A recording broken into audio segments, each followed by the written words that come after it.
Salut tout le monde, salam alaikum, bonjour les amis, shalom, j'espère que vous allez bien, que vous êtes en forme et en bonne santé.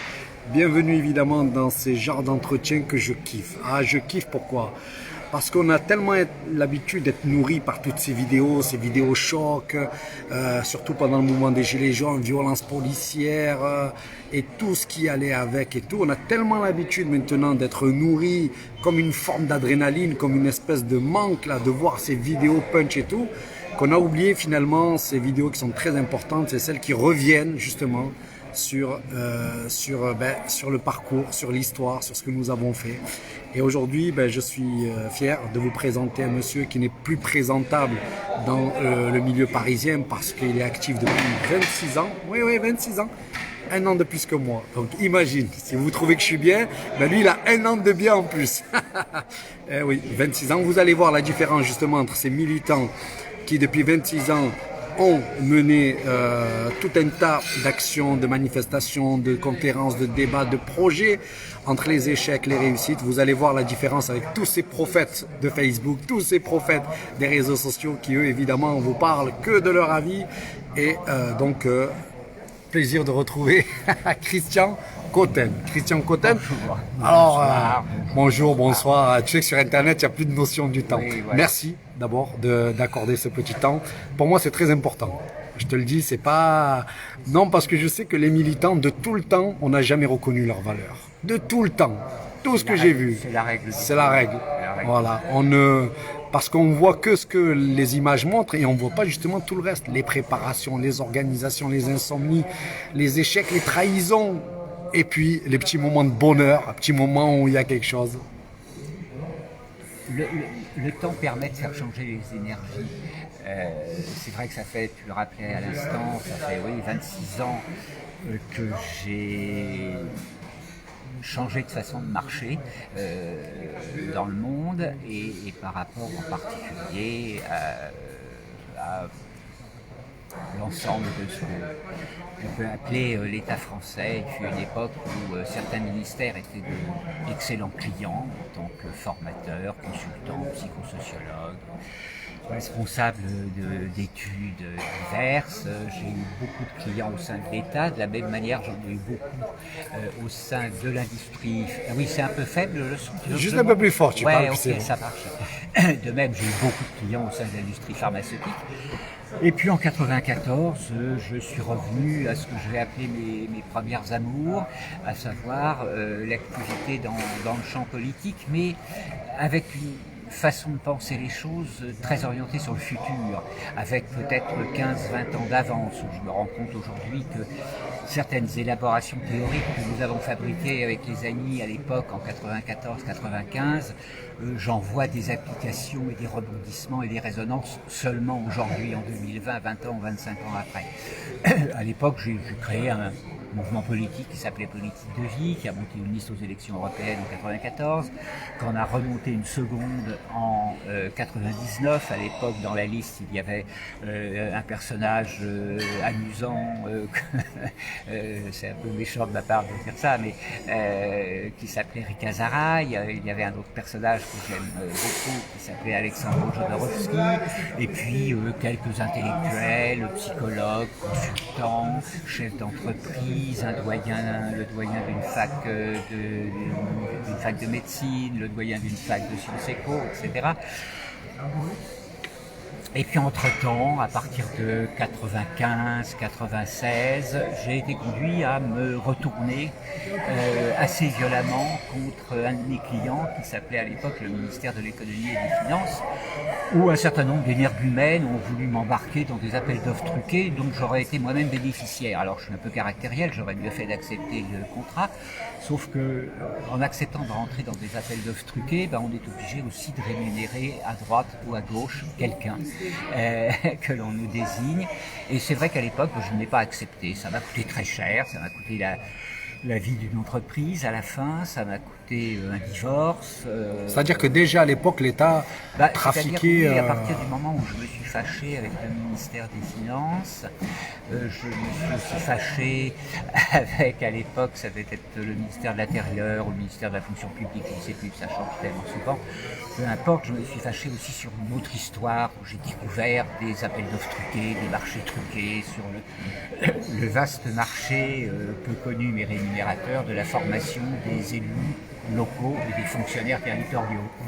Bon, je ne vais pas rentrer dans les détails, c'est une vieille histoire, et puis à la limite, c'est pour moi devenu banal et un peu secondaire, parce que petit à petit, j'ai découvert de pire en pire. C'est-à-dire qu'à un certain moment, je suis passé dans les arrière-cuisines de l'État. Involontairement, je veux dire, parce que oui, c'était involontaire de ma part, mais j'ai découvert comment fonctionnait vraiment le système, et j'ai été profondément écœuré de ça, parce que c'est profondément juste malhonnête. On est déjà en 95 là. Oui, on est dans les années 95-96. Bon, à un certain moment, ça devait être en 98, je me suis un peu fâché sur le dossier de la vaccination contre l'hépatite B, à la demande de tout un groupe de médecins, d'avocats, de présidents d'associations. Nous nous sommes fortement fâchés contre le vaccin contre l'hépatite B, parce que tout simplement celui-ci était en train de faire des dégâts. Alors c'est un peu mon premier modèle que l'on va retrouver en 2020 avec le coronavirus. Je vais en parler tout à l'heure, je vais parler de l'opération marketing coronavirus, qui est pire qu'une opération marketing, mais qui est aussi une opération marketing. À l'époque, dans les années 95, 16, 17, 18, on a fait une opération marketing autour du vaccin contre l'hépatite B, qui a fait quantité de dégâts, notamment dans le monde des infirmières. Combien d'infirmières atteintes de sclérose en plaques derrière le vaccin est-ce que j'ai rencontré en quelques années? Et donc je me suis fâché sur ce dossier-là.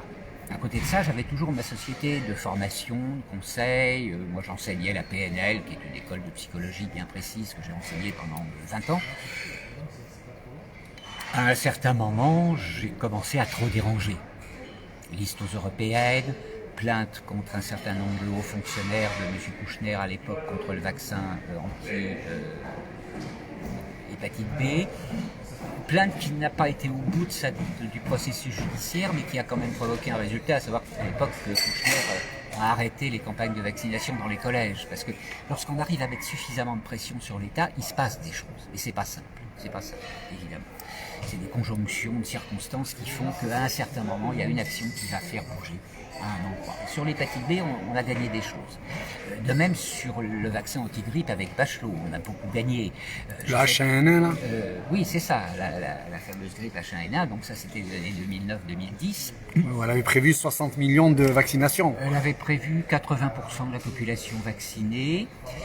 Et début 2010, il s'est passé un truc un peu gaguesque. Un ami à moi, hélas décédé, Marc Vercouter, docteur Marc Vercouter, et moi, avec deux avocats, Jean-Pierre Joseph, Malika Warti, nous sommes montés au créneau début 2010 en référé, en demandant l'arrêt des campagnes des projets de Bachelot. Clairement, avec un certain nombre d'arguments assez solides, et pas que, plus que solides. Et il s'est passé le gag suivant, c'est que la veille du procès, la veille au soir, Bachelot annonçait Urbi et Orbi à la télévision nationale qu'elle suspendait la moitié des achats de vaccins. Le lendemain, elle était convoquée au tribunal. Alors, ça n'a pas donné grand-chose, on a été déboutés, mais ça a fait un pchit médiatique tout de même, et avec quantité d'autres actions qui ont été menées par quantité d'autres personnes avec lesquelles je suis la plupart du temps en lien, on le trouve sur Internet. À l'époque, Sylvie Simon était encore active, mais pas seulement elle, le docteur Girard, le docteur Tal Chalère, et quantité d'autres ont été actifs à cette époque-là. Et nous avons réussi une plaisanterie que j'ai beaucoup aimée, qui m'a fait hurler de rire, c'est que nous avons réussi à convaincre tous les musulmans que ce vaccin contenait du porc. Et c'était pas complètement faux. Parce qu'il y a des matières... C'était pas complètement faux, on n'est jamais allé complètement vérifier, mais comme c'était un vaccin... j'ai appris après qu'il y avait des matières, en tout cas, animales. Il y a de toute façon beaucoup de matières extrêmement douteuses. Mais à un moment, cette histoire de vaccin au porc, au départ, c'était une plaisanterie dans mon bureau entre potes. Mais on s'en est servi parce que c'était de toute façon ignominieux de vouloir prétendre... merci beaucoup, monsieur. de vouloir prétendre vacciner toute la population avec un vaccin contenant quantité d'adjuvants diverses et variés. On est allé très loin aujourd'hui dans l'analyse fine des poisons que contiennent la plus grande partie des vaccins, sauf les vaccins pour les animaux, parce que pour les animaux, on n'a pas trop de raison de leur mettre des poisons. Donc, par contre, pour les humains, oui. Les vaccins que nous prétendons vendre aujourd'hui, ce sont de faux vaccins. Si tu veux remonter un petit peu à l'historique pour que les gens comprennent un peu quel genre d'énergumène je suis, qu'ils aillent voir début 2001, février 2001, une très belle émission dont je suis assez fier après coup, bien qu'elle m'ait coûté très cher, chez De Chavannes, où je lui ai fait perdre, le pauvre, son émission Ciel Montmardi, le lendemain matin, parce que ce jour-là, il ne m'a pas bien contrôlé. Bon, oui, c'est pas mal ça. Va voir cette vidéo, elle est assez longue. Sur ma chaîne YouTube, à mon nom, Christian Cotten, on trouve des extraits, parce que c'est une histoire, c'est une séance de 2 heures. 2 heures. On trouve un extrait beaucoup plus court qui rassemble les meilleurs moments. Et c'est vrai que ce jour-là, je l'ai démonté sur un sujet d'actualité, enfin autour des histoires de chasse aux sectes. Ça, c'est tout un chapitre extrêmement complexe, s'il y a besoin qu'on y revienne. À cette époque-là, tu étais vraiment sur les histoires un peu, j'allais dire, d'État. Tu n'étais pas encore le militant très terre-à-terre dans les affaires de... J'étais pas dans les manifestations, mais j'étais dans des poubelles d'État, parce que assez vite, là je suis déjà en 2001, mais je devrais revenir un tout petit peu en arrière, j'ai commencé à m'intéresser au dossier de l'ordre du Temple solaire, qui est un dossier qui est un véritable crime d'État, qui n'est pas un dossier de suicide collectif, et dont évidemment le procès a été traité avec la grande loi utilisée par l'institution pour les sectes là. Oui, enfin c'est une histoire de secte, bien sûr. La grande loi utilisée par l'institution judiciaire en France, pour tout ce que j'appelle moi les dossiers poubelles de l'État, c'est la loi de l'Omerta, c'est la loi du silence. Le dossier de l'ordre du Temple solaire, très exactement comme le dossier d'Outreau, dont on commence à reparler sérieusement en ce moment avec Jonathan Delay, ce sont des dossiers qui sont traités avec une loi et une seule, elle s'appelle la loi de l'Omerta, avec des sous-modalités évidemment et quantité de complices qui aident à appliquer cette loi. Et c'est la principale, c'est la première loi appliquée en France par l'institution. C'est-à-dire dès que tu touches à des dossiers sensibles qui mettent en cause des... Dès qu'on touche en fait à des membres de la tribu. Voilà, le franc-maçon et compagnie. Pas seulement. Oui. Parce que bien sûr il y a l'église maçonnique, mais il y a aussi l'église catholique qui a ses propres réseaux, ses propres groupes. On l'a bien vu au moment de l'affaire Fillon. Là il y a une guerre entre les deux églises qui a fait ébullition. Oui, il n'y a pas que les francs-maçons. Quand je parle en fait de membres de la tribu, c'est quoi? Ça veut dire quoi? Ça veut dire qu'au sein de l'État, tous les fonctionnaires de base et surtout plutôt de la haute hiérarchie ont un réflexe de base qui est de protéger les membres de la tribu.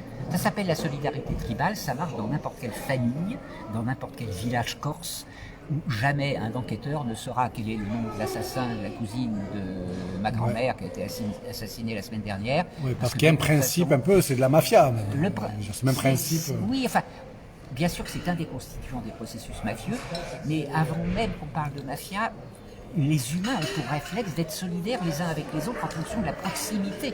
Donc tu as d'abord une solidarité avec ta famille, et au-delà de ta famille, avec ton village. Oui, mais eux, c'est à n'importe quel prix.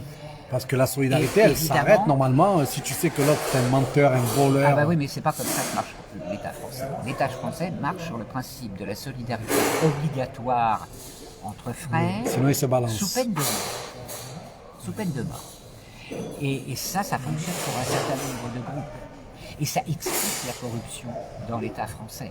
S'il n'y avait pas ce réflexe tribal de solidarité, plus le caractère occulte des appartenances tribales qui permettent la mise en place de la loi de l'Omerta et de cette solidarité, on n'en serait pas là aujourd'hui. On n'en serait certainement pas là. C'est pour ça que moi j'arrive à la conclusion qu'il est nécessaire de signer tous ensemble l'acte de décès de la République. Oui. Et là, je rejoins quantité de gens qui s'agitent sur Internet avec une grande différence.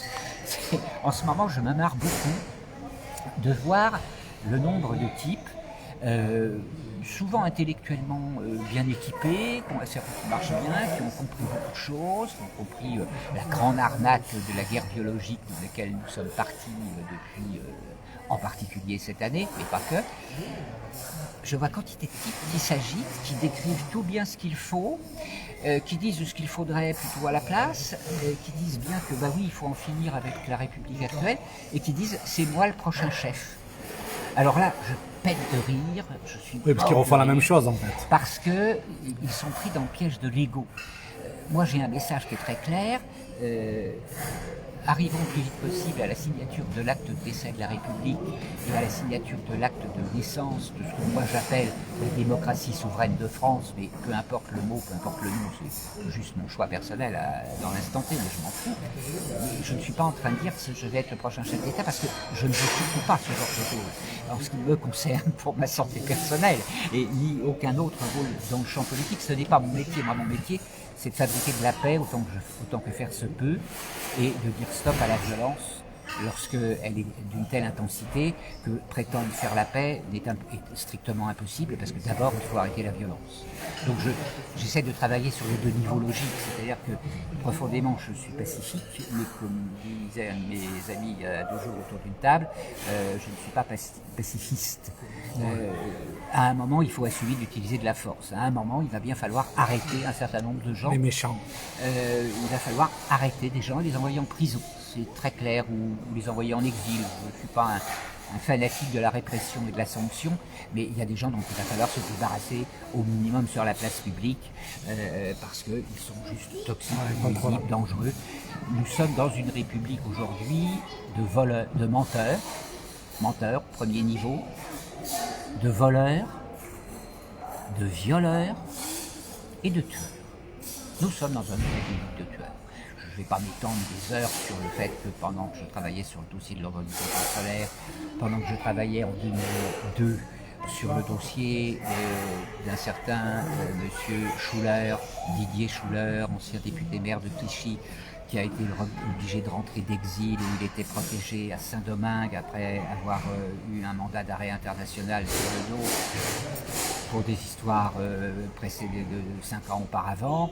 Ce monsieur a été obligé de rentrer chez lui après tout un pataquès médiatique qui a duré plusieurs semaines ici à Paris.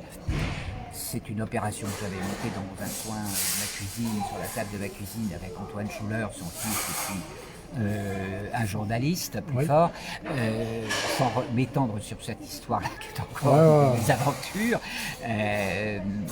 Tu as connu vraiment beaucoup d'affaires un petit peu d'État comme ça. J'ai été sous menace de mort pendant des semaines, clairement, à cette occasion-là, et puis à une autre occasion aussi.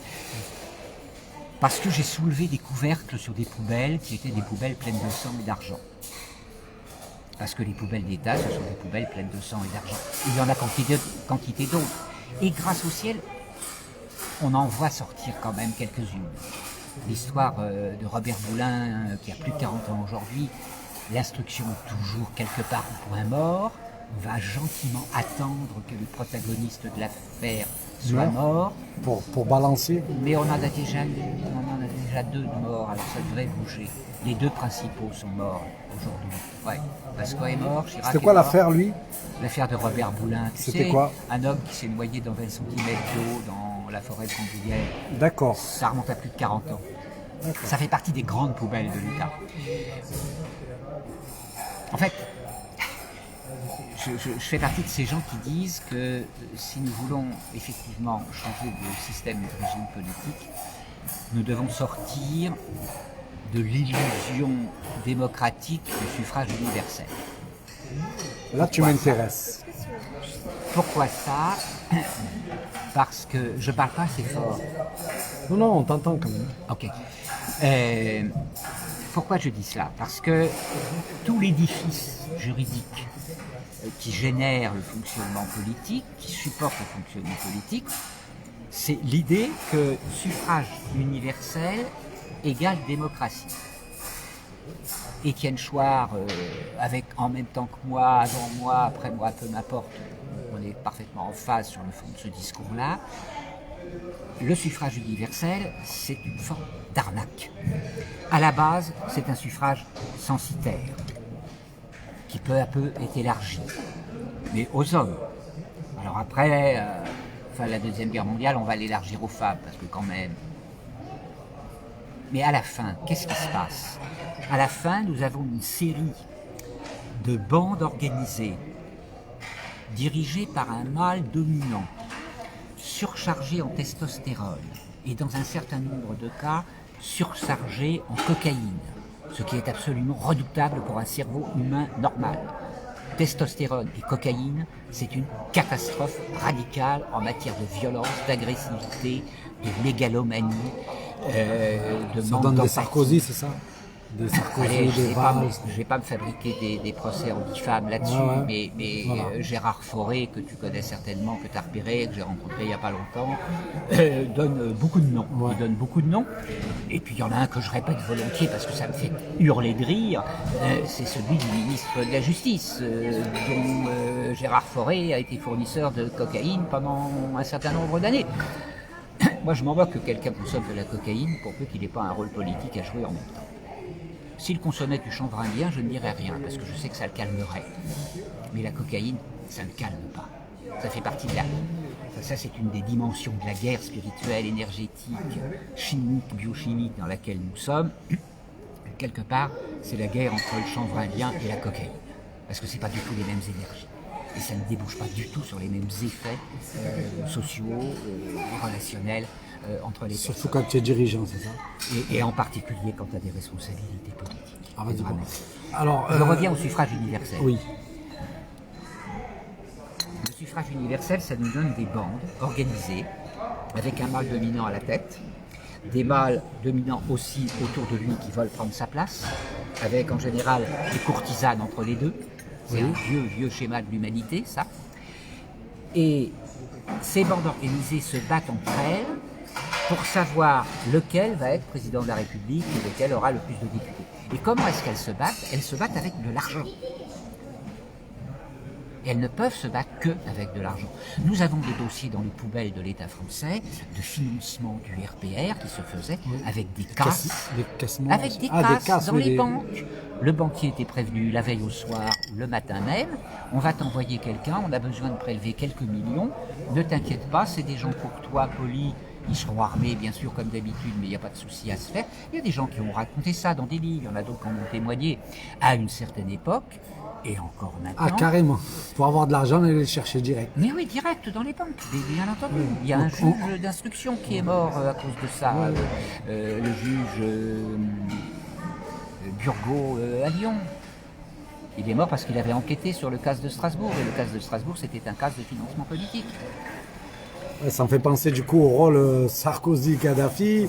Avant, ils faisaient des casses, après, ils allaient chercher l'argent chez les millionnaires, milliardaires. Bien évidemment. Pourquoi ça? Parce qu'aujourd'hui, aucun président de la République ne peut être effectivement élu sans dépenser beaucoup Oui, d'argent. il faut énormément d'argent. Qui apparaissent pas d'ailleurs, à mon avis, tous dans les comptes de campagne. Qui n'apparaissent évidemment pas tous dans les comptes de campagne. Donc qu'est-ce que ça veut dire? Ça veut dire que nous n'élisons pas démocratiquement un président de la République ou un député. Nous choisissons entre... Nous confirmons par un vote manipulé par les médias qui appartiennent à ceux qui financent le poulain de leur choix. C'est-à-dire que, en fait, clairement, ce sont les bandes de prédateurs financiers transnationaux, ce sont ces bandes-là qui décident qui va être l'agent de maîtrise qui va gouverner la région France. Ce ne sont que des agents de maîtrise par rapport à un vrai dirigeant. Encore t'es cool, hein, nous on dit les marionnettes, Oui, les pantins. bien entendu, moi aussi je dis marionnettes et pantins parce que Mais c'est vrai, ça. un terme. Mais je veux dire par là que dans une hiérarchie logique des compétences, un agent de maîtrise, il n'a pas les compétences d'un stratège d'entreprise. C'est pas un chef d'État. Qui a 40 ans de bouteille de métier derrière lui, ou 50, et qui va effectivement faire de la stratégie à grande échelle et être capable de mener sa barque de manière correcte. On file le pouvoir à des types beaucoup trop jeunes déjà, depuis quelque temps en tout cas, qui n'ont plus de bouteilles, qui manquent tout simplement de recul, qui ont les narines pleines de produits... des ambitions et des égos démesurés, pour bien maîtriser. Totalement démesurés. Donc on est dans de la pathologie mentale. Enfin, je veux dire, on est dans de la pathologie criminelle et on est dans de la pathologie mentale. C'est-à-dire qu'on a des gens qui sont profondément déséquilibrés. psychologiquement, dans leur réseau relationnel, dans leur fonctionnement cognitif. Et on aboutit à aujourd'hui un chaos. Continuons sur le suffrage universel. Si nous voulons sortir, non pas de l'état de droit, mais de la République, qui n'est jamais qu'une forme de régime qui définit un certain mode de fonctionnement de l'état de droit, si nous voulons sortir de cette République qui est devenue criminelle, qui est devenue mafieuse, qui est devenue délirante. On est dans un délire collectif aujourd'hui avec le Covid-19. Ça s'appelle une hallucination collective, à peu près. Enfin, c'est même pire que... On est dans le psychiatrique. Là. Ou peut-être dans une opération de grande manœuvre à la 11 septembre. Alors, nous sommes évidemment dans une opération de grande manœuvre, bien sûr. Comme rarement, je veux dire, un individu peut y assister. Parce que alors là, on est en plein milieu, on est en plein milieu dans un moment historique. On change d'époque, là, de civilisation et de monde. Pour moi, c'est jubilatoire. Il y a de quoi s'affoler, il y a de quoi s'inquiéter, il y a de quoi avoir peur entre la 5G, le puçage, cette gigantesque tentative de génocide des personnes âgées, 80% de la population de la planète, parce que ça aussi, on peut aller jusque-là.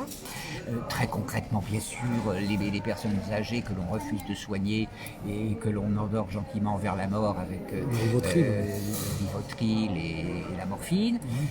On peut s'inquiéter de beaucoup de choses. On peut s'inquiéter aussi du coronavirus qui, le pauvre, apparemment, a beaucoup de mal à faire plus de morts que les années précédentes. Ils ont tout fait pourtant.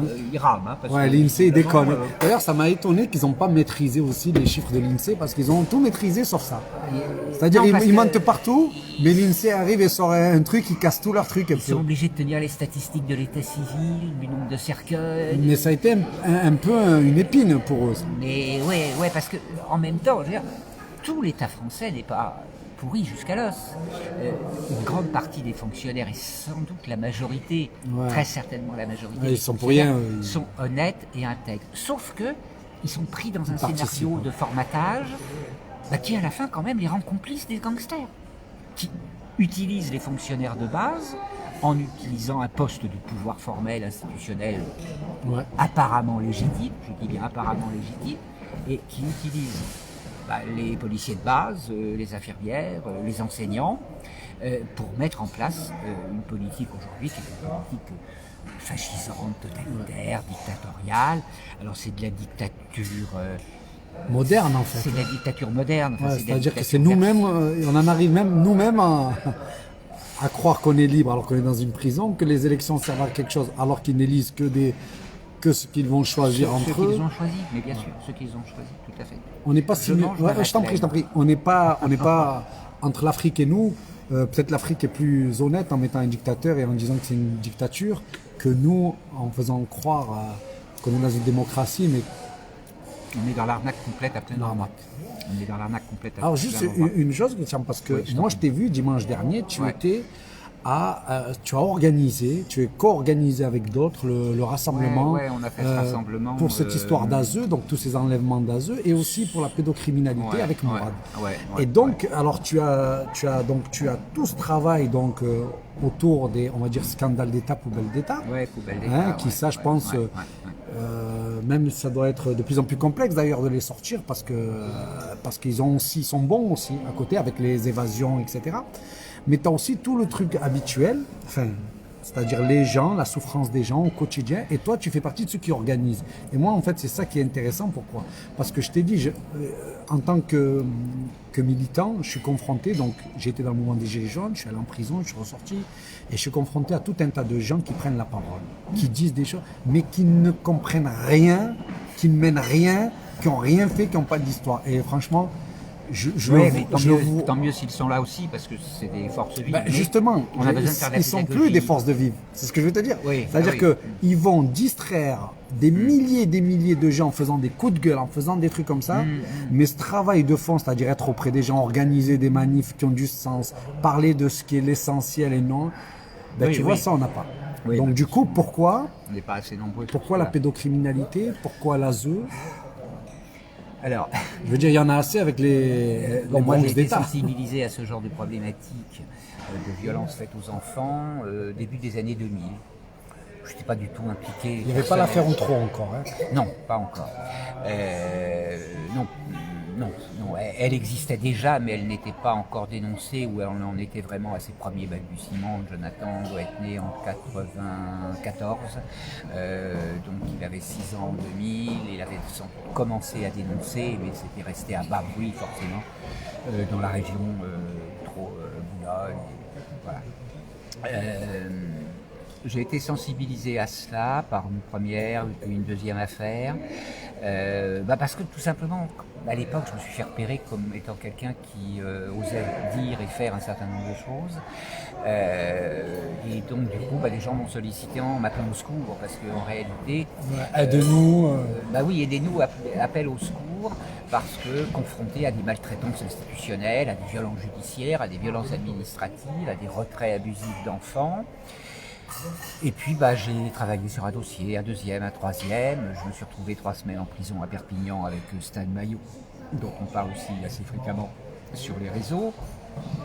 On a renversé le dossier dans le sens où l'enfant a été rendu à sa mère là où il devait être. Ça doit dater de 2 ans plus tard, 2009, quelque chose comme ça. Et puis, depuis, à part quelques années où j'ai moins travaillé sur ces dossiers-là, parce que je faisais tourner une boutique de distribution de compléments alimentaires sur Internet, que j'ai été obligé malheureusement de fermer en 2018. J'ai tout le temps été sollicité par des dossiers de ce type-là, et puis je me suis rendu compte que, oui, il y en avait beaucoup, il y en avait vraiment beaucoup. À partir de fin 2018, il y a 2 femmes qui ont commencé à faire des grèves de la faim à Paris devant le Palais Bourbon, Lila Moussaoui et Karine Trapp. Je suis allé les voir, sollicité par des amis qui les connaissaient, viens les rencontrer, etc. Et puis cette grève de la faim qui a malheureusement pas abouti à un véritable résultat comme il était attendu, mais ça a généré beaucoup de contacts avec des gens de l'Assemblée nationale. Quelques-uns ont commencé à s'intéresser au dossier et une sorte de mayonnaise a commencé à prendre tout au long de l'année 2019, puis 2020. 2019, fin 2018 déjà, et début 2019, Jean Lassalle a fait un certain nombre de réunions sur le sujet, qu'il a été obligé d'arrêter ensuite parce qu'il a eu trop de pression sur le dos.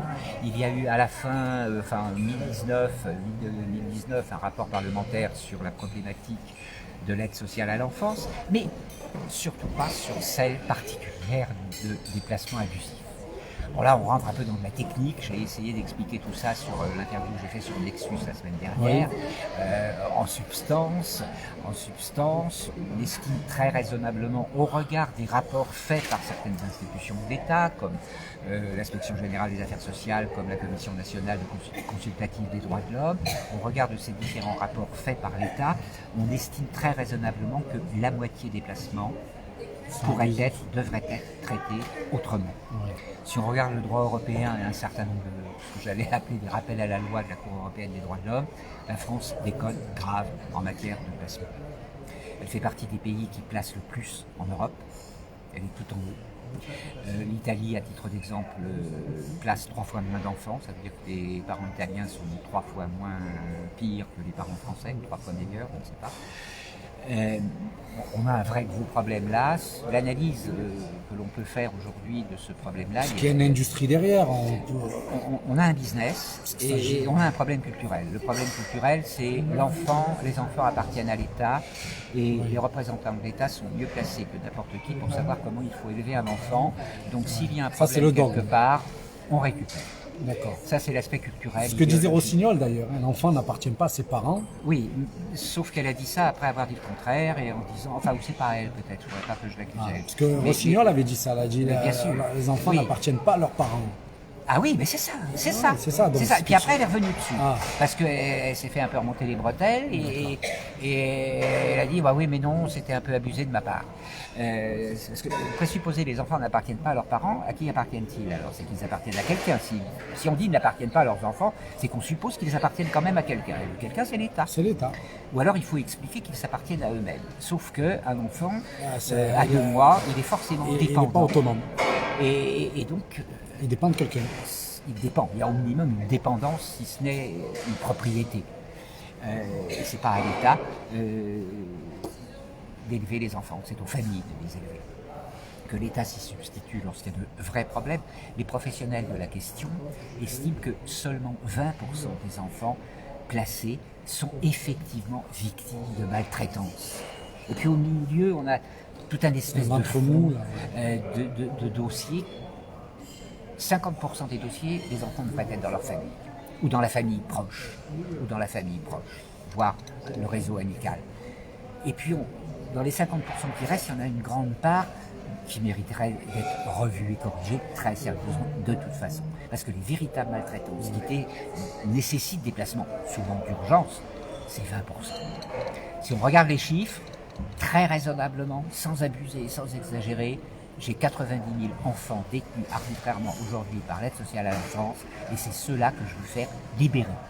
Et c'est pas tout seul. Donc ça, c'est le problème que tu as voulu alerter l'autre fois avec l'ASE. Oui, alors la pédocriminalité, et la pédocriminalité, ça c'est encore autre chose, c'est encore un autre dossier, mais tu vas voir que les deux dossiers se croisent à certains moments, parce qu'on a des dossiers de placement abusif qui sont aussi des dossiers pédocriminels. D'accord ? Où l'aide sociale à l'enfance fait partie du réseau de complicité qui applique la loi de l'Omerta pour protéger des pédocriminels qui fonctionnent en réseau. Pourquoi on parle de pédocriminalité ? On l'a vu en Belgique avec Marc Dutroux, par exemple. L'affaire Dutroux, l'affaire Doutreau, oui. Outreau, deux choses différentes, deux villes différentes, enfin deux noms différents, et puis quantité d'autres affaires que l'on a en France. Je ne vais pas toutes les citer, je ne vais pas faire des listes. Où les enfants qui vont être abusés étaient en charge ou ont été enlevés par à leurs parents. Parfois, des enfants sont enlevés par les parents. Même les parents sont complices. Parfois, c'est un parent qui va faire lui-même partie d'un système dans lequel il va embarquer ses enfants. Et ça, il y a plusieurs dossiers. C'est quand même impressionnant parce qu'on a même un juge, on a appris dernièrement qu'il y avait un juge qui... Oui, le juge libertin de Dijon, je crois, c'était une blague. Il voulait mettre sa fille, je sais pas quoi. Oui, c'est ça, qui mettait sa fille, qui proposait sa fille comme possible partenaire de jeu libertin sexuel directement, alors que le gamine avait... Ça, c'est juste pour que les gens sachent à peu près à quoi on fait allusion quand on parle de ces histoires-là. Là, je vais aller plus loin. Je vais aller plus loin en expliquant que pour tenir un homme politique, autrefois nous utilisions une maîtresse, un huissier à 6h du matin et un scandale public, ou du moins le chantage à cela.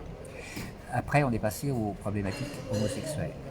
Et depuis que tout le monde s'en fout, eh bien, il ne reste plus que les enfants pour faire chanter les hommes politiques. Pour tenir les hommes politiques, on les paye, ou on leur permet en tout cas d'être élus, on leur paye leur campagne électorale. Mais c'est pratique c'est quand même pratique d'avoir un petit instrument de chantage. Hein, pour dire Loulou, si tu fais pas ce que je te demande là, si tu vas pas dans telle direction, bah je vais peut-être sortir une vidéo. C'est ce que faisait à Edgar Hoover aussi, hein, il avait des dossiers sur tout le monde, du coup c'était lui le véritable maître de Washington. Voilà, on a eu un grand personnage en France qui a fonctionné comme ça pendant des décennies, qui s'appelait Charles Pasqua. Pasqua faisait comme ça ? Pasqua, c'est l'archétype du gangster devenu ministre de l'Intérieur. C'est l'archétype. D'accord. C'est un modèle. Il avait des dossiers souvent. Pour monter à Talleyrand et Fouché et Napoléon, pour avoir un aussi bel archétype Alors, il y en a peut-être d'autres dans l'histoire de la Troisième République en cherchant un peu, mais dans l'histoire de la Cinquième République, en tout cas, Pasqua, c'est vraiment l'archétype du gangster qui est devenu ministre tout en restant gangster jusqu'au bout.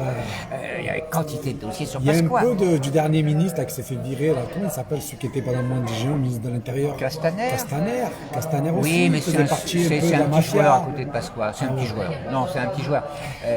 C'était plus les machines à sous. Oui, mais c'est vraiment un petit joueur. Non, Pasqua, je me suis battu contre lui très clairement avec des textes, etc., qui m'ont valu des pressions, je te raconte même pas.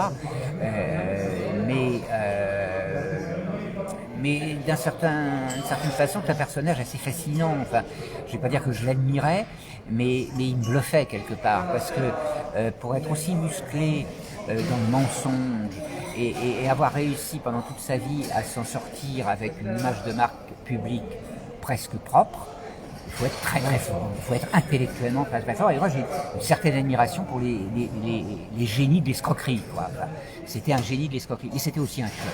C'était aussi un tueur avec le sac. Et bon, là, c'est encore toute une histoire dont on peut parler pendant des heures. Je reviens à aujourd'hui, parce que c'est aujourd'hui qui m'intéresse plus que le passé. Entre parenthèses, tu as connu Stan Maillot ? Oui, Stan Maillot. Oui, on est allé en prison en même temps, on a géré le même dossier. Parce que Stan Maillot aussi fait partie, dans ce que tu dénonces, fait partie aussi de ces gens qui ont aussi fait ces alertes et tout, et qui lui a valu la prison et tout ça. Oui, oui. Parce que le fond, c'est ça en vrai. Oui, C'est je qu'il peux a- dire ça comme ça. Je veux pas trop m'étendre sur Stan parce que bon, C'est ceux qui nous regardent. J'ai décidé à un moment de m'éloigner de lui parce qu'il était devenu beaucoup trop dangereux pour moi et que c'est tout. Ça n'avait aucun intérêt. En ce qui me concerne, de prendre un fusil et de monter à l'assaut d'un tank en criant à la Akbar et puis en me faisant descendre. Voilà. Je veux dire, c'est ce qu'a joué Stan, c'est sa responsabilité, c'est son film. Il est dans une logique sacrificielle. Il avait besoin de faire 4 ans de prison, il a fait 4 ans de prison. Moi, j'avais besoin d'en faire 3 semaines, ça m'a suffi à me débarrasser du virus de la télévision en 3 semaines de prison, merci. Mais j'avais pas besoin d'en faire 4 ans. Bon, bref. Ceci dit, s'il me regarde, je l'embrasse et je l'aime parce que c'est un être humain, parce qu'il a de belles intentions, parce que quelque part c'est une belle âme, mais il a le cerveau qui décolle de mon point de vue de façon telle qu'il devient dangereux pour un certain nombre de gens. Oui. Donc point. Voilà, je ne vais pas m'étendre. Alors pendant attends, des heures, on a là-dessus. besoin de savoir ça parce que tu sais que le problème des gens de terrain, c'est que Ouais. des moments, ils sont tellement sur le terrain que des fois, moi en tout cas c'était mon cas, que cerner tous les enjeux idéologiques et tout, C'est très compliqué. c'est complexe. C'est très Alors là, on a le nouvel ordre mondial. Aujourd'hui, on est dans une histoire où C'est vers ça qu'on va. L'ordre par le chaos. On a l'impression que tout est en train de devenir chaotique. Si tu veux, les grands systèmes politiques, qu'ils soient internationaux ou nationaux, sont pour une très grande part tenus par ce que moi j'appelle des bandes criminelles organisées, qui se reposent elles-mêmes sur des prédateurs financiers transnationaux. Et on a tout un ensemble de gens qu'on peut appeler les mondialistes si on veut, ou les globalistes, enfin peu importe le vocabulaire, mais qui sont des gens qui tentent effectivement d'instaurer ce qu'ils ont appelé depuis plusieurs décennies un nouvel ordre mondial. Moi, ma conviction profonde, c'est que ces gens-là font de la masturbation intellectuelle à très haute dose parce que de toute façon, ils les ont perdus. Ils sont stériles. Ils sont impuissants. Alors, en attendant, parce que stériles et parce qu'impuissants, ils sont très frustrés, alors ils sont très violents. Parce que leur but, c'est juste de contrôler la population de la Mais planète. ils contrôlent déjà la planète. Non, c'est pas vrai. Pourquoi non? Parce que la conscience, l'amour et la lumière sont forcément plus puissants que la stérilité, l'impuissance, la frustration, la testostérone en surcharge, la cocaïne en surcharge, la colère, la violence et l'agressivité. Pour moi, ils ne contrôlent pas la planète, ils tentent de la contrôler. Alors oui, ils contrôlent les flux financiers, c'est vrai, ils contrôlent l'argent. Ils contrôlent l'argent. Mais c'est quoi ce vrai pouvoir hein? C'est un pouvoir illusoire. Ce qui contrôle la planète, c'est la conscience. C'est ça en fait. C'est la conscience. Et si demain, Conscience si demain les musulmans, qui se tait de plus en plus, j'allais dire. si demain les musulmans Et les chrétiens. et les chrétiens couchent ensemble de manière plus fréquente et plus intense, Oui. ils vont augmenter le niveau d'amour, de bienveillance, de lumière et de conscience sur la planète. La grosse connerie à faire aujourd'hui, ça serait de basculer dans la guerre civile entre les musulmans et les chrétiens.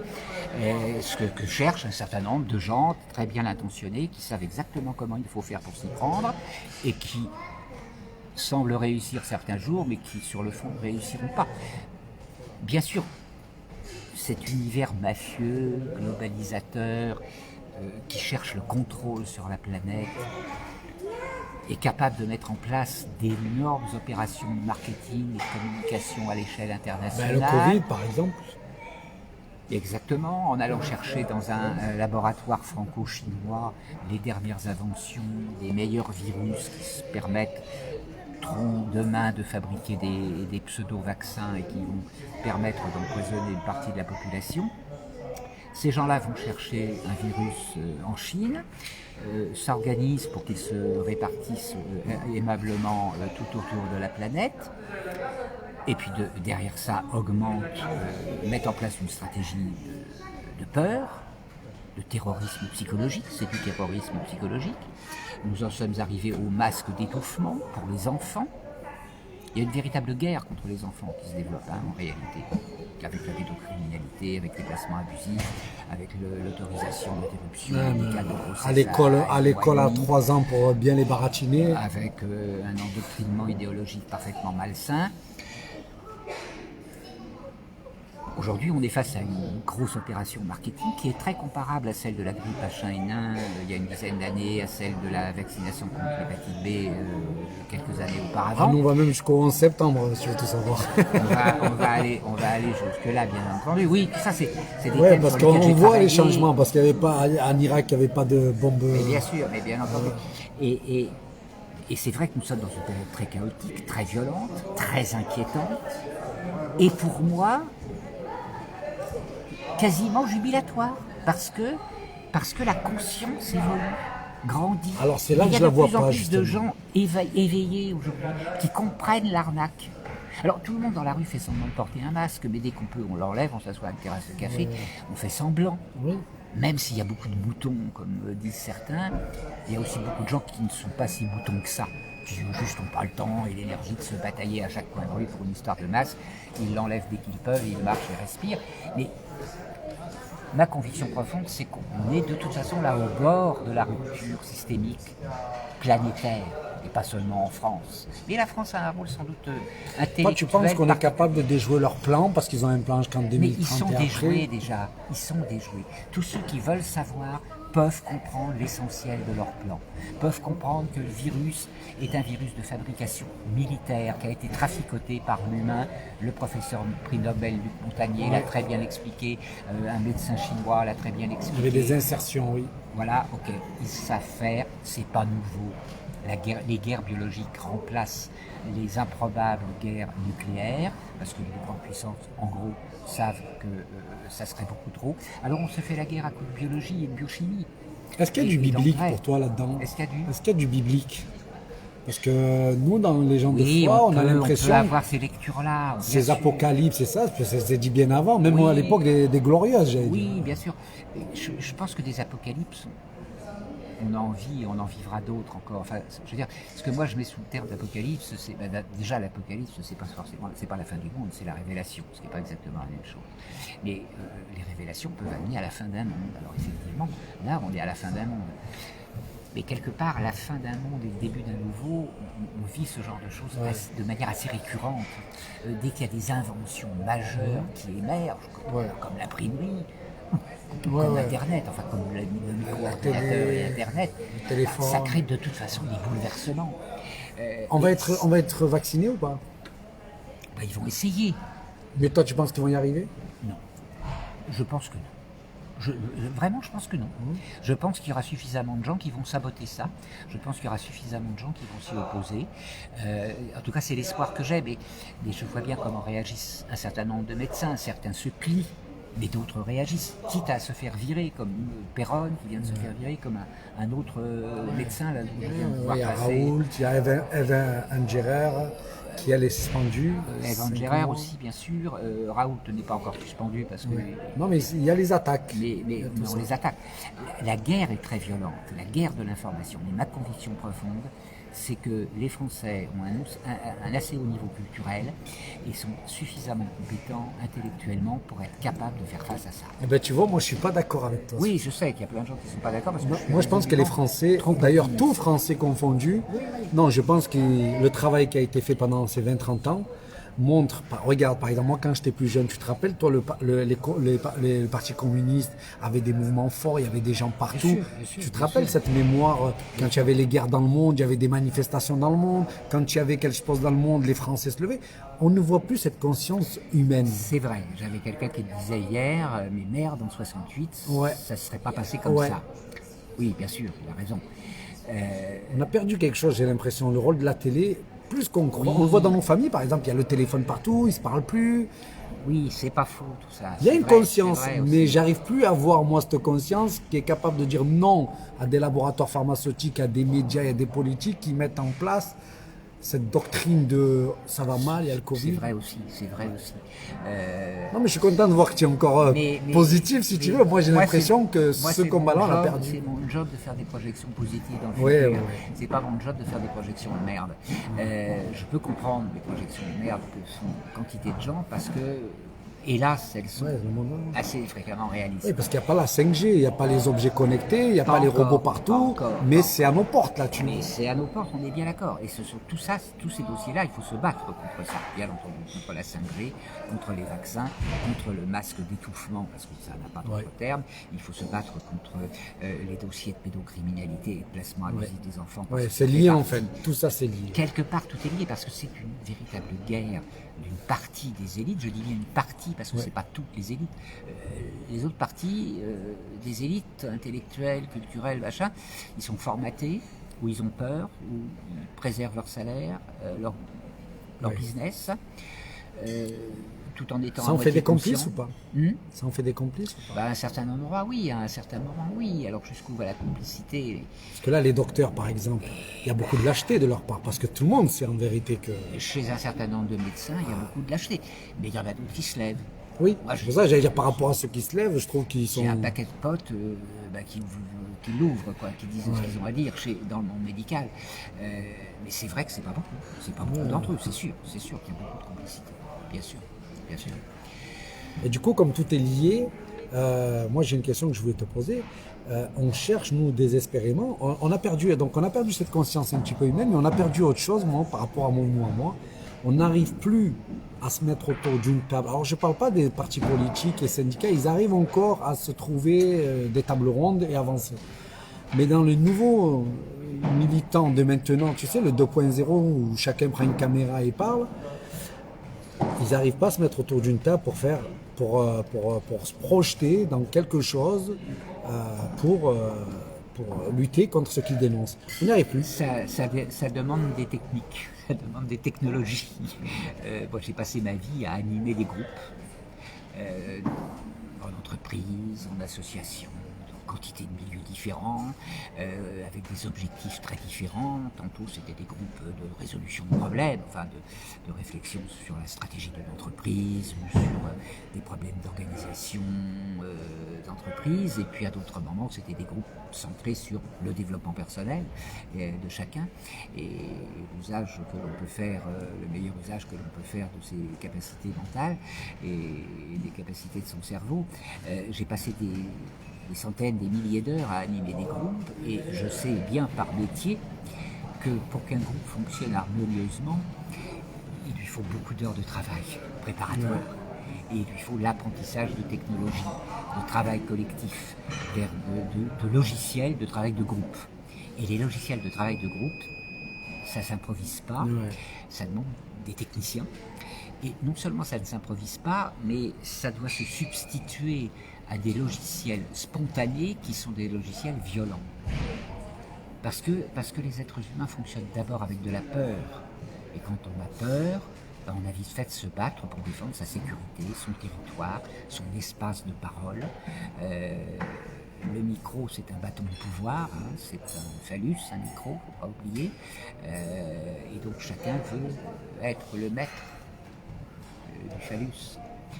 Il faut se calmer à un moment. Oui, ce qui est étonnant, moi je te dis, c'est que moi avant, je faisais les réunions d'attaque, les réunions politiques, les réunions syndicales. On essayait quand même, malgré tout, on n'a plus cette dimension-là. On prend sa caméra, on raconte sa vie. Il faut la retrouver, il faut essayer de la retrouver. Je ne sais pas comment, mais il faut provoquer des réunions entre les gens, des tables rondes, avec des techniques de travail, avec des façons de réfléchir ensemble qui aboutissent à des résultats. Dans beaucoup d'entreprises, on sait utiliser ce genre de technologie, y compris au sein de l'État, on sait le faire. Il faut faire des séminaires avec les groupes de travail militants, il faut faire des séminaires de 2 jours et puis faire intervenir un énergumène comme moi qui va leur apprendre comment travailler en groupe. Parce que c'est ça le truc. C'est ça le truc. C'est ça le truc. C'est C'est comment une est-ce qu'on fait pour formation, travailler en ouais, groupe. tous forment. Mais ça demande beaucoup de discipline. Ça Ah oui. C'est très difficile. Eh oui, sinon tu fracasses C'est que, tout. On est d'autant plus C'est le compromis, efficace. c'est le fameux Oui, compromis. ouais, et mieux que le compromis encore. C'est le travail du consensus. Un groupe efficace, c'est un groupe qui arrive à un consensus. sur le moyen long terme.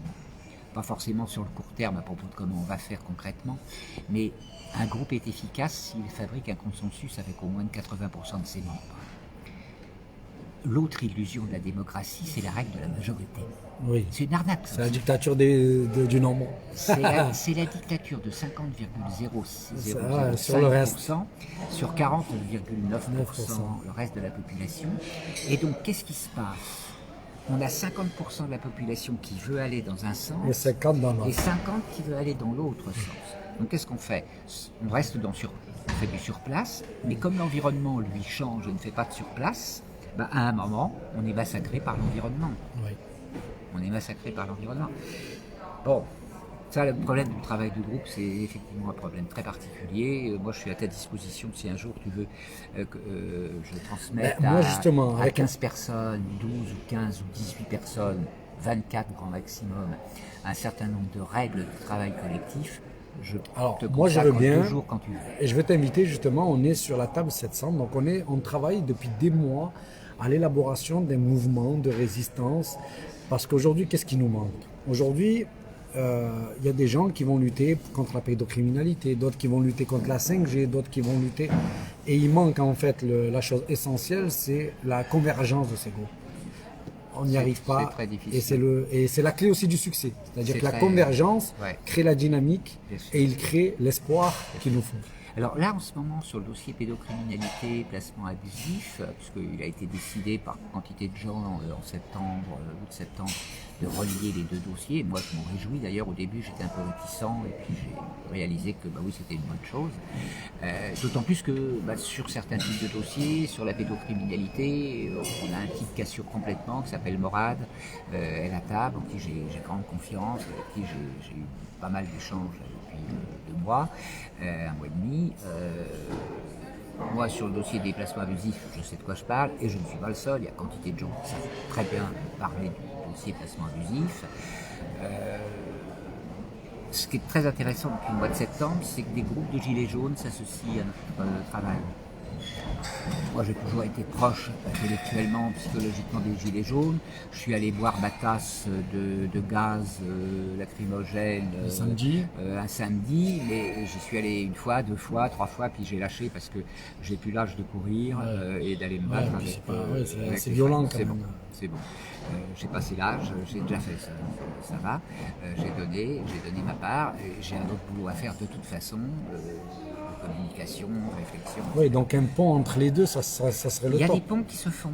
La marche blanche qui a lieu demain, samedi, démarre d'ici même. Démarre d'abord, c'est des gilets jaunes. Je suis en avance d'une journée, là. Nous sommes en avance. Ça a été déclaré par les gilets jaunes, par des gilets jaunes que je connais, mais aussi par. Jonathan s'est joint à eux. Il a levé sa déclaration parce que c'était trop compliqué pour lui avec la préfecture. Il a levé le pied là-dessus, mais du coup, il rejoint le groupe. Jonathan qui faisait partie des enfants du trot. Jonathan, lui, c'est un des rescapés du trot. Il fait partie des enfants du trot qui a été abusé. Tout à fait. Et qui a passé 4 ans chez moi, entre 2014 et 2018, et avec qui je suis en communication 6 fois par semaine. C'est pas plus ou moins ça va être semaine, mais voilà, on reste en lien. Donc,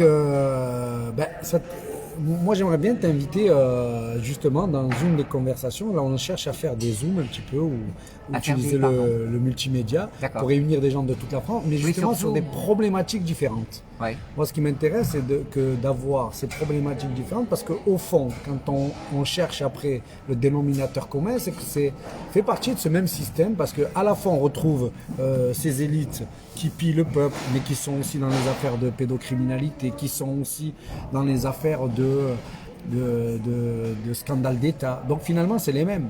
Oui, moi je me souviens d'un procureur de la République avec qui j'étais en relation à une époque, qui m'expliquait quand on tire le fil du trafic de drogue, ou bien du trafic d'armes, ou bien de la prostitution, ou bien de la pédocriminalité, ou bien de certaines affaires de corruption financière, politique, quel que soit le fil que l'on tire, on arrive à croiser les autres à un moment.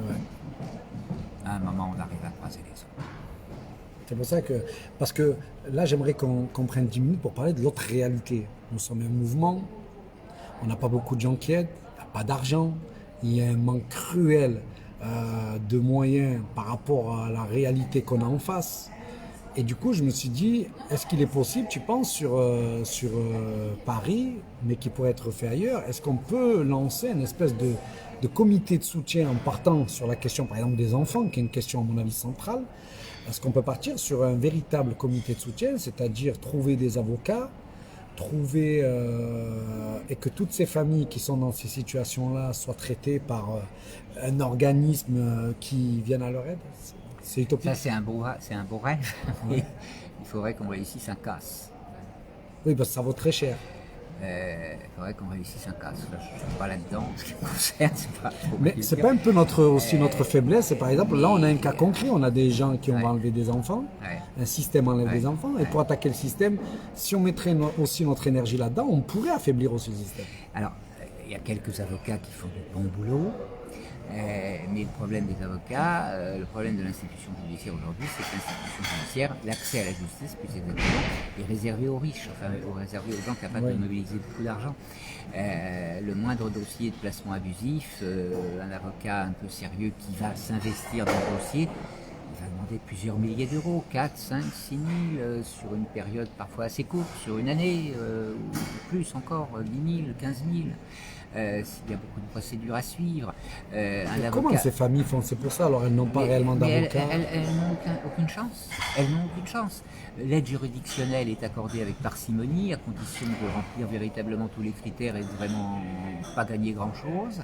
L'aide juridictionnelle est accordée difficilement, et de toute façon, son taux, son tarif est tellement inférieur au tarif normal, il donne des 400 ou 500 euros normal par un avocat, que les avocats ne font pas grand-chose lorsqu'ils sont à l'aide juridictionnelle. Certains acceptent. Ils vont plutôt dans le crime parce que les mecs ils payent, quoi. Ils vont là où il y a de l'argent.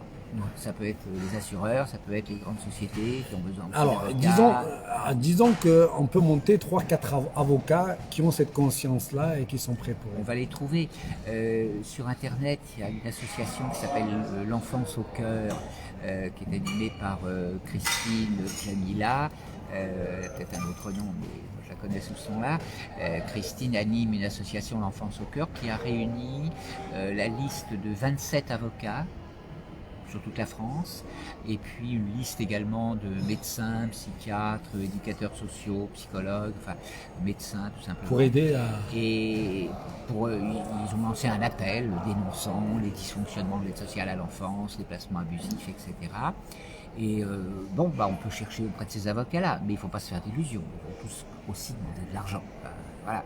Et là, on est confronté à un vrai problème. Parce que moi, à chaque fois que je décide de... Tu sais que sur Internet, ils arrivent à faire des cagnottes pour tout et rien de plusieurs dizaines de milliers d'euros. Moi, je pense que si on fait un vrai travail sérieux dans lequel on est transparent et un truc comme ça, on peut essayer. En fait, je me disais, de toute façon, il faut qu'on revienne à ces anciennes méthodes. Des comités de soutien, des gens qui prennent à bras le corps les problèmes, et à partir de là, on fait émerger ceux qui n'y arrivent pas. Et on a perdu un peu ça. C'est-à-dire que maintenant, on n'est que dans... On dénonce et hop, et on a du mal à revenir. Et puis si en bas, on n'y arrive pas, on dira aux gens, c'est une faute collective. Voilà. On n'aide pas, on va. Il y a beaucoup de travail à faire là-dessus. Parce que sur la 5G, je vois beaucoup de gens, comme ils ont intérêt à leur santé, il y a des gens qui vont s'en mêler, notamment des bobos. Oui, les placements abusifs et la pédophilie. Ça touche les pauvres beaucoup. Tant que l'on n'est pas concerné, ça les concerne pas. Si on leur a enlevé les enfants, c'est qu'il y avait bien une raison. Oui, c'est ça. C'est ça le premier mais parce qu'ils ne savent pas, les gens. Mais quand on dévoile les dossiers... Oui. Donc un comité de soutien, il pourrait faire ça aussi. Oui, bien sûr.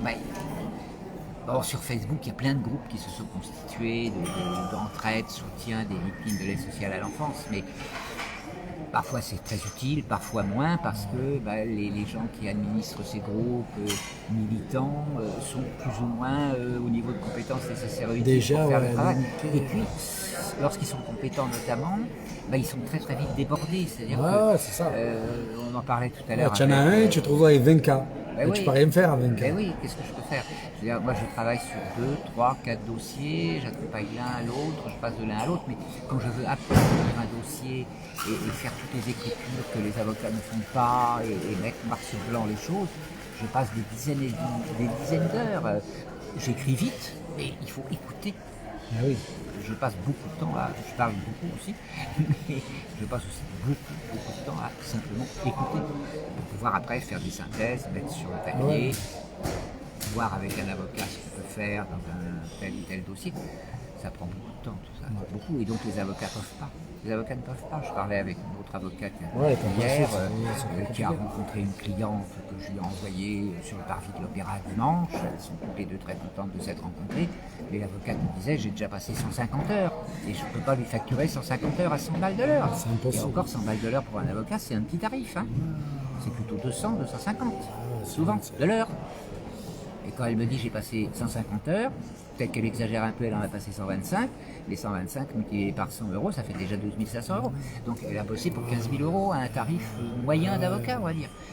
Qu'elle facturera c'est très pas. cher, Mais c'est très cher. parce qu'un avocat a besoin d'un bureau, d'une secrétaire, a des frais de déplacement, et puis il entend bien gagner sa vie parce qu'il a fait X années d'études, qu'il a passé des concours pas toujours évidents. C'est comme les médecins, ça se comprend. En même temps, ça se comprend. Il faut rentabiliser un investissement. Il a mis des frais. Et du coup, j'ai encore une question, et peut-être ce sera ma dernière. Ouais. Les musulmans nous envahissent. Je sors de chez moi, il y a plein de musulmans partout. Ma copine qui est métisse, elle a peur de me faire la bise dans la rue parce qu'elle dit je vais me faire engueuler parce que je porte pas le voile. Et quand je vais chez mon boulanger, putain, je peux pas trouver de sandwich au jambon. Alors, fait chier. Non, c'est marrant parce que tout à l'heure, quand tu parlais justement de cette conscience, je vois une haine sur les réseaux, sur le truc. Ce qui se passe est terrifiant parce que. Mais tu verras pas, toi, d'affrontement comme aux États-Unis, un peu interethnique, avec tout ce qu'ils font à force, non? En fait, les musulmans sont trop calmes. Les musulmans, globalement, sont plutôt calmes, et les cathos aussi. Personne. C'est pas trop avec les cathos, en fait. Ah oui, comme il faut monter. En fait, c'est plutôt avec les athées, moi, je dis. Les laïcistes, les laïcards. Alors là, parce que les cathos, en fait, c'est la famille, ça. Oui, là, c'est encore une autre histoire. La laïcité, ça vient d'où? Ça vient d'une guerre interreligieuse en réalité. C'est-à-dire que la laïcité, c'est le credo d'une église qui s'appelle l'église maçonnique, parce que moi j'appelle ça l'église, parce que c'est une église, même si eux ne veulent surtout pas entendre parler de ce terme-là, mais c'est une église qui obéit au principe de base de n'importe quelle église, des rites, des mythes et des symboles. Rites, mythes, symboles, église. Point barre. Et pas société scientifique. Ni même philosophique d'ailleurs, ni même philosophique. Et donc à un certain moment, on a eu un bras de fer qui dure depuis très longtemps entre l'église maçonnique et l'église catholique. Et c'est devenu, appliquons une loi républicaine de la laïcité, qui pour partie, pas en entier, heureusement, mais pour partie, est en fait une façon pour l'église maçonnique de faire la guerre à l'église catholique. Oui, c'est ça. Au nom de la laïcité. En fait, c'est une fausse laïcité. Si on était vraiment dans la laïcité, il y aurait vivre ensemble, pouvoir un respect croire, de toutes les religions paisibles et apaisées. Et on en est très loin. Et c'est compliqué ce dossier parce que je vais me faire haïr par certains, mais peu importe, je m'en fiche. Vouloir expliquer la liberté d'expression à des musulmans enfants collège qui ont pour culture de base un sacré qui s'appelle Mahomet, peu importe, qui a une telle importance pour eux que recevoir en pleine figure des caricatures telles qu'on leur met sous le nez ou qu'on veut leur mettre sous le nez est vécu comme une agression insupportable. Je suis désolé, mais si je sais que je vais t'agresser en te montrant des photos pornographiques XY, au motif que c'est important pour toi d'avoir conscience de la liberté sexuelle, si je sais que ça va t'agresser violemment, il ne faut pas juste que je m'étonne si je reçois un coup de poing dans la gueule. Parce que c'est juste de la provoque, c'est juste de l'agression. Parce que pendant qu'on veut défendre au nom de la laïcité le droit de faire des caricatures de l'islam, on ne parle pas de la censure sur Facebook, Ouais. sur Des YouTube, mêmes, sur des lois Internet. via qui veulent faire. Et c'est eux, c'est l'État en plus. Et, Les et mêmes on qui... ne parle pas de tous les gens qui sont censurés. C'est là qu'est le problème de la liberté d'expression. Mais oui. Pourquoi Sidney s'est fait virer de Charlie Hebdo? Bah Parce oui. qu'il avait osé critiquer Le fils de Sarkozy. le fils de Sarkozy qui se convertissait au judaïsme Ouais. pour des raisons financières. C'est pas pire, hein. C'est pas pire que Mahomet, c'est peut-être même moins pire d'ailleurs, moins violent.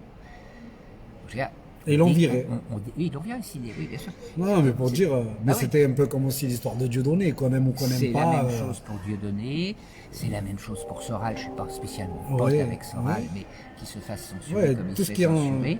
ne va pas dans l'ordre du système. C'est là qu'est le dégage. problème de la liberté d'expression. Ouais, c'est ce qu'on dit. C'est là qu'il est le problème.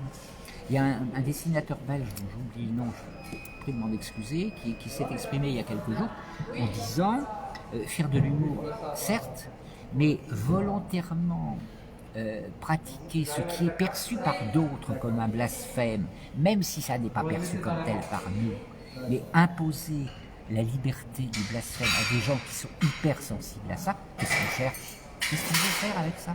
Qu'est-ce qu'on veut faire? Ça n'empêche pas, ça aussi ne m'empêche pas de dire qu'on a fait une énorme connerie en France depuis 15-20 ans, on a supprimé le service militaire. Si on avait maintenu le service militaire, on aurait maintenu un rituel de passage à l'état adulte pour les jeunes mâles surexcités. Les jeunes mâles surexcités, s'ils ne sont pas castrés par les vieux singes, C'est fini. Ouais, après, ils explosent. ils explosent et ils passent toutes les limites. Et ça, c'est une vraie question. C'est comment demain, on réinvente un rituel de castration des jeunes mâles par les vieux singes. Tant qu'on n'aura pas résolu ce problème-là, on n'aura pas résolu le problème de la violence dans les banlieues, sous réserve de la légalisation d'un certain nombre de drogues, parce que de toute façon, quand on ne fera pas ça, on ne résoudra pas non plus le problème de la violence. Du coup, je vois que tu es capable d'aller jusqu'à là. C'est très dur de dire que, évidemment, il ne méritait pas du tout et le mec non. de 18 ans.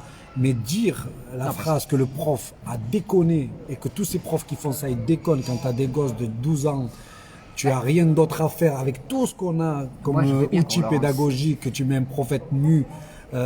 Et en plus de l'islam, parce qu'ils auraient pu mettre un autre prophète nu pour parler de ça. Ils auraient pu mettre Moïse. Ils auraient pu mettre une caricature de Jésus-Christ. Ou Moïse, La différence oui. entre les cathos, les chrétiens et les musulmans, c'est que les cathos, les chrétiens, ils s'en foutent des caricatures de Jésus-Christ.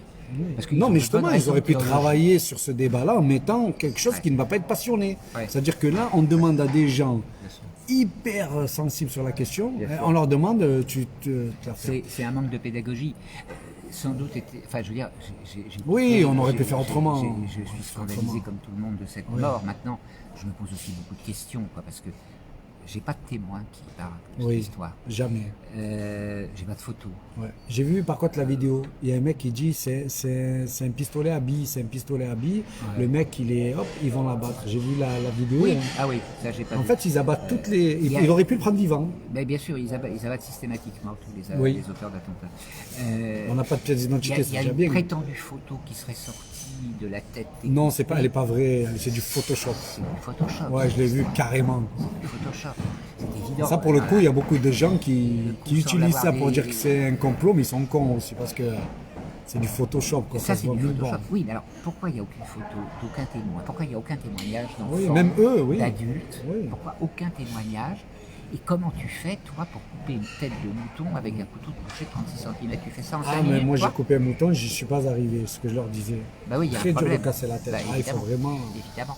Donc si tu veux, et par ailleurs, on a un personnage très très obscur, semble-t-il, à proximité du gamin qui a commis l'assassinat. Comment a-t-il payé les enfants qu'il a payés pour pouvoir identifier le prof? D'où sort l'argent qui a payé? On va bien Ouais, comprendre. ouais, c'est comme tout. C'est Parce trop qu'un louche. gamin de 18 ans, il sort pas 300 balles de sa poche comme ça. Non, mais là, tu sais, on se Moi, pose je les me mêmes pose- questions, je me c'est-à-dire pose que c'est beaucoup ça de qui est bien. questions sur ce Il y en a meurtre-là. beaucoup, ils peuvent plus se poser la question, ils sont tellement emprisonnés Moi, je pose et la beaucoup de peur de tout questions. le monde. Et la dernière, LDH et tout ça, pour moi, ça a été une connerie. Même s'il y a des gens bien, tout ce que tu veux, pour moi, c'est la preuve qu'il y a un système qui finance des associations pour faire vivre une idéologie. Et là, on a le CCIF et Baraka City qui sont complètement attaqués alors qu'ils n'ont fait de mal à personne. On a des gens qui sont expulsés alors qu'ils n'ont fait jamais de mal au niveau de la loi. Ouais. Il y a une chasse aux sorcières. Ah bah c'est évident parce que quand une société va mal, il lui faut un bouc émissaire. D'accord. Ça c'est une règle du jeu depuis la nuit comme des le temps. monde. Et les musulmans c'est pratique comme bouc émissaire. Pas de problème, c'est très pratique. On a eu les juifs, hein, ok. Oui. Alors les juifs, on les a plus trop comme bouc émissaire maintenant, parce qu'on les a envoyés en Israël pour se débarrasser d'eux en Europe. C'est un problème européen, le problème d'Israël et de la Palestine. C'est d'abord un problème européen. On est incapable de résoudre. Ça fait un siècle que l'on fait chier les Palestiniens de manière absolument ignoble.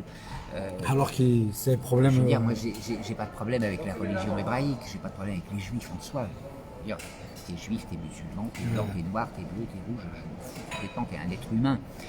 Mais la politique sioniste, Oui. c'est jamais C'est que la elle, suite d'une politique nazie. Enfin, c'est la même chose. Ouais, c'est quoi. les mêmes. Quelque part, ce sont les mêmes. Ouais, c'est du Al-Qaïda mais qui n'a pas réussi. Moi je dis les sionistes, c'est Al-Qaïda qui a réussi. Parce qu'au final, les autres aussi. Pardon. Ouais, Ah c'est oui, une la forme même- de c'est la même- totalitarisme. de toute C'est les façon. deux revers de la médaille. De toute façon, les sionistes et les nazis étaient très liés avant-guerre et au début de la guerre et pendant la guerre. Il y a eu quantité de liens entre les organisations sionistes et les organisations nazies. Il y a eu des contrats. Enfin, bon, on va pas Ouais, il y a refaire tout un l'histoire, truc, on va oui, pas c'est repartir vrai. sur ce sujet-là, mais le problème du sionisme, c'est un énorme problème. Le Merci, problème Christian. c'est l'héritage de la Ouais. barbarie. C'est-à-dire enfin, j'ai envie de dire de toute éternité, j'en sais rien, mais depuis des millénaires, il y a une partie de l'espèce humaine qui se comporte comme des vampires et des barbares et qui imprègne une forme de toute-puissance hyper violente sur le reste des populations. Et bon, est-ce que le moteur de l'histoire c'est la lutte des classes sociales ou est-ce que c'est la lutte des clans au sein même des élites? Je crois plus à cette hypothèse-là. J'ai un ami qui dit ah bah la République, vive la France. Oui, c'est ça. Ouais, c'est moi ça, aussi, en fait. je suis d'accord avec ça. Je suis complètement d'accord avec ça. Moi, j'écris sans arrêt, je relance ce message-là sur Facebook ou ailleurs sans arrêt. Que meure la République française, que vive la démocratie souveraine de France. C'est mon slogan à moi. Bah oui, c'est vrai, Et c'est moi, ça. parce que c'est là où nous devons en arriver de toute façon. Et on va y arriver. Ma conviction, c'est qu'on va y arriver. Je ne sais pas comment. Certainement pas au Peut-être travers. après un chaos, non? Certainement. Peut-être qu'il arrive un chaos et il renaîtra quelque chose d'autre. Certainement, on est déjà dans le chaos, mais Ouais. il va y avoir des étapes Ouais. plus intenses, à mon avis. C'est pas une élection présidentielle qui va changer les choses, Non. parce que de toute façon, le système de prédation internationale décidera à l'avance qui il veut comme président de la République française, si nous les laissons faire.